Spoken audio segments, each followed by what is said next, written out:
Debbie asks, you work with old houses. Now that is the understatement of the year. So many old ones are being torn down or left to rot.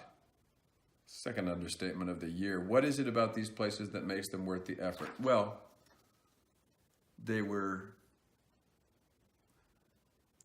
almost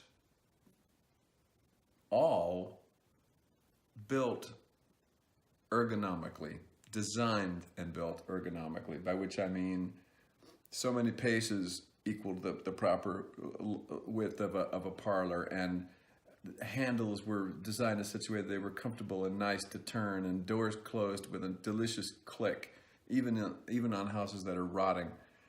Nowadays, you have an architect who will say, I have a vision. It should all look like kitchen knives on their sides, and then it should be all glass. And they don't care. They don't even they don't conceive of how that's going to feel. Old houses are sometimes they didn't even have, I mean, unless they were very grand places, they didn't even have really super thought out plans. It was just, I want 2 nice parlors and a center hallway and 3 bedrooms. And then the builder would say, well, this is a nice proportion for a bedroom, and this is a nice, and the windows should be there and everything. They're all completely based on human use and needs and proportions. Whereas now, you go into a house in Bel Air or something, and it's got an entryway 3 stories high just to show that the people are rich. Nobody is 3 stories high. And everything is way overscaled, and that's all very nice. But old houses, number one, are thought of and designed and built and used in a way that all had to do with how you felt.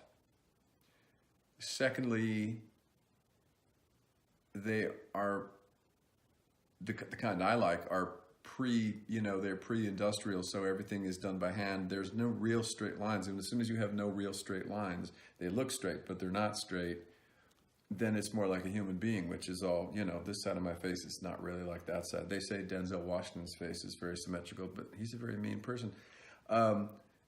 Straight lines and symmetry are a little bit overrated, so it's got all this poetry and movement that you don't find in a modern house at all.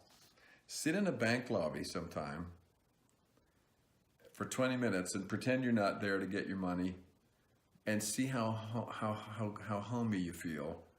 And then go sit in your kitchen, which is kind of like full of old paperwork and crumbs, and see how you feel.